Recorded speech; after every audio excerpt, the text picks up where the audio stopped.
Hi,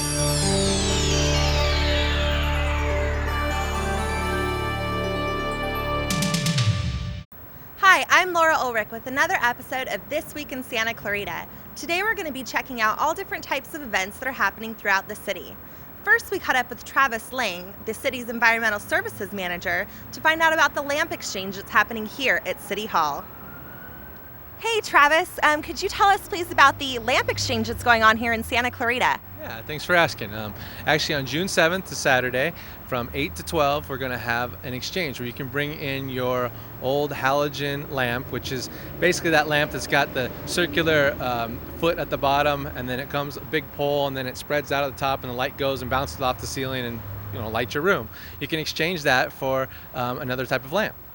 And that is free to do the exchange? Yeah, and it's actually about a $60 value, the new lamp that we would be providing to you. So yeah, it's a pretty cool event.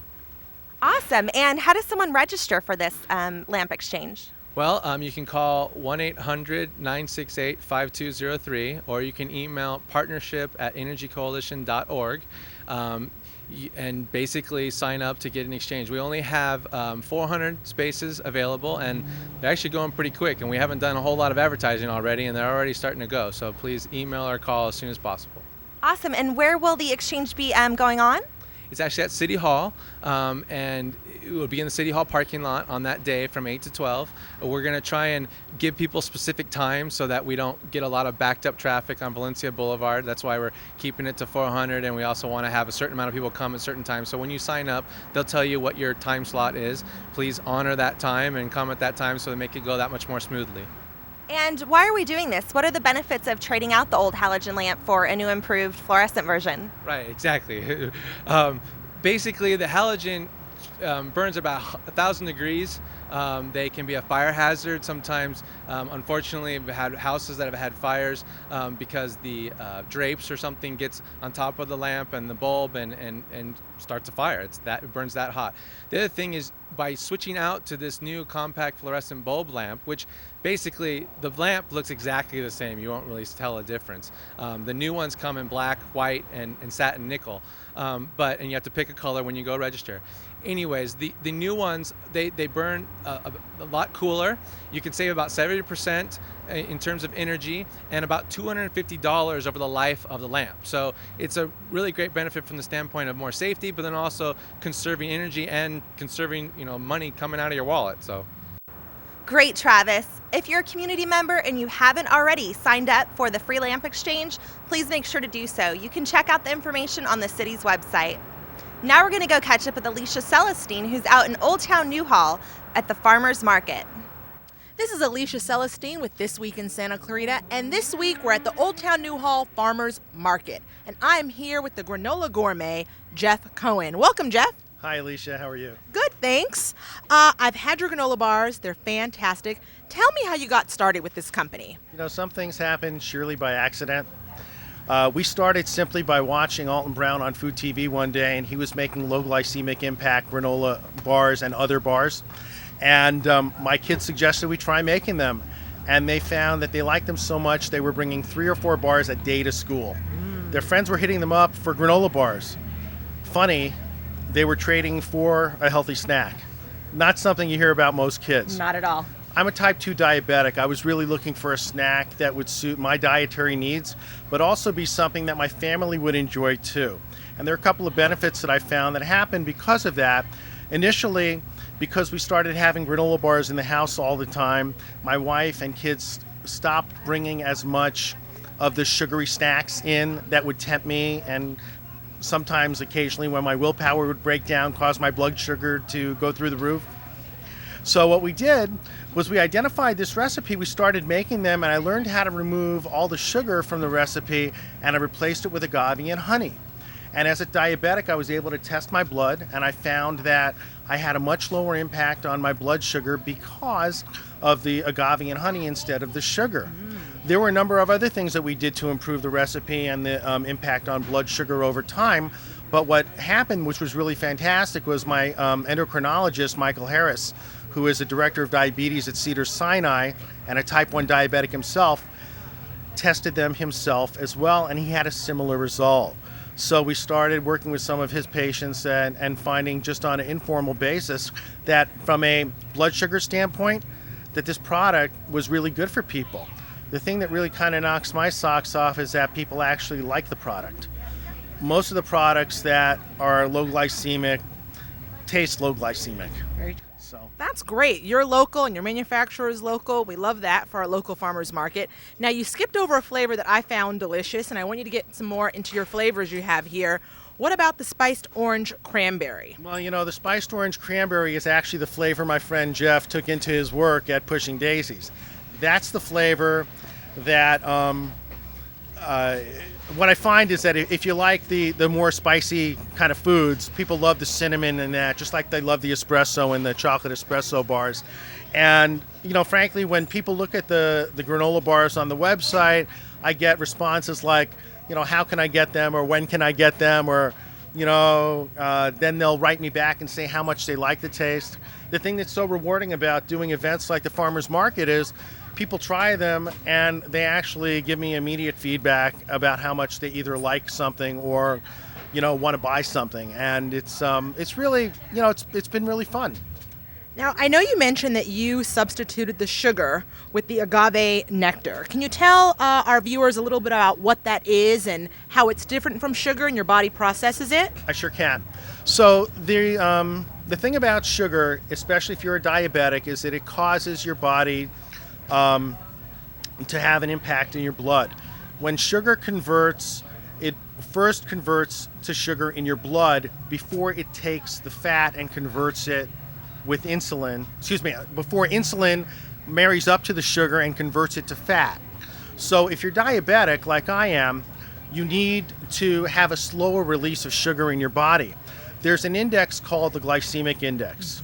On the glycemic index, sugar is about an 80 out of 100. There are products like baked potato and white bread that score much higher than sugar. And that does surprise quite a few people. But agave is very low. Honey hits at about 55 or 60, and agave hits somewhere between 10 and 30, depending on the kind of agave you use. So by removing the sugar and also roasting the dry ingredients, we've made a product that takes longer for your body to digest. It means you're satisfied for longer. You know what? A lot of people have a sugar craving. This really resolves that because we use chocolate chips in the bars. We use real dried fruit in the bars. It tastes really good. People that have the sugar craving often will just eat a candy bar and then they get all the sugar they need. But it doesn't always satisfy you for very long because it breaks down in your body quickly. So, our slogan is that we have a product for athletes, diabetics, and you. And the reason it's for athletes and diabetics is simply because athletes care about having a more even, moderated energy release over time. If you're going to go on a run or a bike ride, you don't want a sugar spike that then crashes after an hour if you're going to be doing it for 3 or 4 hours. If you're a diabetic, you don't want something that's going to spike your sugar and then crash. You want something that's going to give you a moderate sugar increase. So while I won't make a blanket statement like these bars will do that for everybody because I just don't know, what I will tell you is that it's likely that they'll do that for you. If you are a diabetic or a hypoglycemic person and test your sugar, I recommend that you, on a fasting stomach, test your sugar and that you go ahead and eat a bar, and then every 30 minutes after you have eaten it, you test your sugar to see what your numbers are, and then you'll know how it is for you. Because in talking with people, I have found things like sugar alcohol, which is very bad for me, does not have an impact at all on other people. So that's why people just need to know if you have a sugar issue, you need to just be aware of that and test your sugar when you try something new. You've provided everyone with a great bit of information. We appreciate it. Where can people get these granola bars? Well, there are a couple of ways you can buy the granola bars, but there is one more resource I'd like to point people to for information. If you live here in the Valley, on a weekly basis, you'll see an article I write called Challenging Diabetes in Tidbits newspaper. It's distributed all over at a number of locations, so please look for that. Right now, our granola bars are sold at Lassen's here in the Valley up on Bouquet. We also sell them online. And the people that need to have a snack on a regular basis and would like these bars delivered online, we also have a subscription. So when people buy online, they get a discount on the product and we pay for all the shipping. And it's good for everybody. As a small, new, young company, for us, it's great because it gives us the ability to start actually figuring out how much product do we need to produce every month. For the people that buy, obviously, when you get a discount, it's always a good thing. Since we cover all the shipping for them, they appreciate that. And give us the website. It's www.granolagourmet.com. And that's GranolaGourmet.com. Excellent. Thank you, Jeff. We appreciate your time. This is Alicia here at the Farmers Market, so you know what I'm going to do? I'm going to have some granola. Thank you for that, Alicia. If you haven't already gone out to the Farmers Market in Old Town Newhall, you should do so. There's always fresh produce, and the vendors there are amazing. Now we're going to go catch up with Pat Downing, who's going to give us some information on the upcoming Santa Clarita Dodger Day. Well, this is our 32nd Dodger Day, and we've been going down to Dodger Stadium for over 32 years now, and we bring about 2,000 people down there each and every year. And this is an event to bring everybody in Santa Clarita down to the stadium to enjoy the game. This year's game is against the Chicago Cubs, and it will be on June 7th. It's a Saturday, and the proceeds from the game will help some of our nonprofits, our school groups, Heart Baseball, and some of our local SCORE program for our youth sports program here at the city. So how can people get more information and participate? Well, they go to the city webpage, and there's information on how to get tickets. The best way is go to our aquatic center. We have tickets on hand, and they're selling those tickets until May 28th. So if you want to go to Dodger Day, get your tickets before May 28th, and again, get them at the aquatic center. So you mentioned the Dodger Day can benefit different community groups. How exactly do they benefit the community groups? Well, each ticket that's sold, the Dodgers will give Dodger Day back a rebate of $5 per ticket. So every time we buy a ticket, $5 goes right back to the community. These are discounted tickets to begin with, and on top of that, you get a $5 rebate on top of that. So it's a good fundraiser for some of our groups. Any group who sells 50 or more tickets gets the opportunity to go onto the field prior to the game for our youth parade. We probably have about 15 groups that are going onto the field, and they pick about 5 representatives, and we have a youth parade prior to the game. We also have someone singing the national anthem from Santa Clarita, and we're waiting for the Dodgers to make the final selection, so it should be a good day. So the national anthem is something that's really neat because that's something that happens every year, and it's a Santa Clarita community member right here. Tell us a little bit about how that process works. Well, we go and we ask for auditions. We've asked the high school to submit auditions from the different high schools, and we have people from the community. We had an article running in the Signal, and we had about 20 people apply, all very, very good. And then we took 4 finalists, and we submitted those to the Dodgers, and then Dodgers would pick the final person to sing the national anthem for Dodger Day. So, Pat, one more time, how do people sign up for Dodger Day? Well, the best way to do it is go to the Aquatic Center. There are tickets on sale there. They're discounted tickets, and every ticket that is purchased, $5 goes back to some of our nonprofits. Buy your tickets before May 28th for the game on June 7th against the Cubs. Thank you for that, Pat. If you haven't already purchased your tickets for the upcoming Santa Clarita Valley Dodger Day, you should do so soon. I had a chance to go out to Central Park to meet up with some residents to see how they feel about the new dog park, Central Bark. I love it. I absolutely love it. It's about time they got something here, where we can let our little critters run and go, because walking them in the neighborhood, that's not a lot of fun, especially for homeowners like me that get the little residue on their yard that nobody picks up. So this is really nice. I love it. Absolutely love it.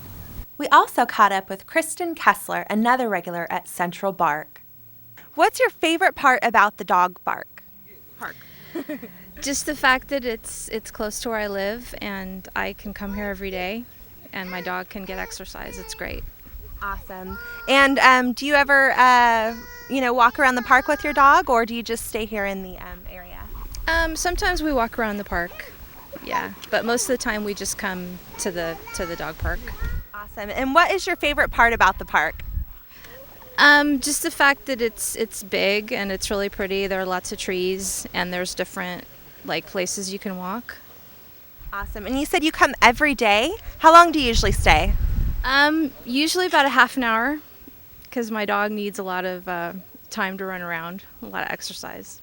We met up with Jessica, a local dog groomer and big fan of Central Bark. And Jessica, how often do you come here to Central Bark? I usually come about twice a week, sometimes more. I'm a dog groomer, and I petition to have this put in because it's a great idea. They love it, and they all get along really well. Central Bark is an off-leash dog park open daily from dawn to dusk and is a fun area in Central Park where dogs are free to play with others. For more information, visit the city's website at santa-clarita.com. Central Bark is an amazing resource for all Santa Clarita Valley dog owners. Make sure to check it out if you haven't already. This is Laura Ullrich with another episode of This Week in Santa Clarita. Thank you for joining me, and make sure to stay tuned to check out what's happening in the city. The City of Santa Clarita is offering underwater hockey at the Aquatic Center to residents of all ages. No registration is necessary, and those interested in participating can simply show up at the Aquatic Center on Wednesday nights, where games are played from 7:30 p.m. until 9 p.m. The Aquatic Center provides all of the necessary equipment for the games, which are held in the 50-meter pool. The cost is only $3 for use of the equipment and facilities. Underwater hockey is a worldwide sport that has been around for more than 50 years. It is played at the bottom of the pool where two teams face off using a mask, fins, a snorkel, gloves, and a game stick. They move the puck across the bottom of the pool in hopes of scoring on the other team.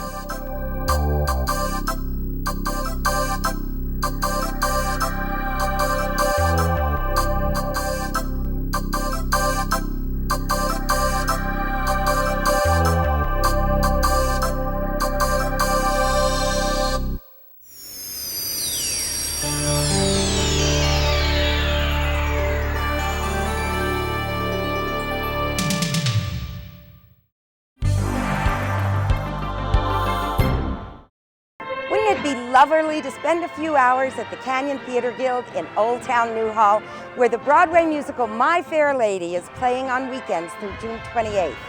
It features one of the most magical musical scores in all of Broadway history.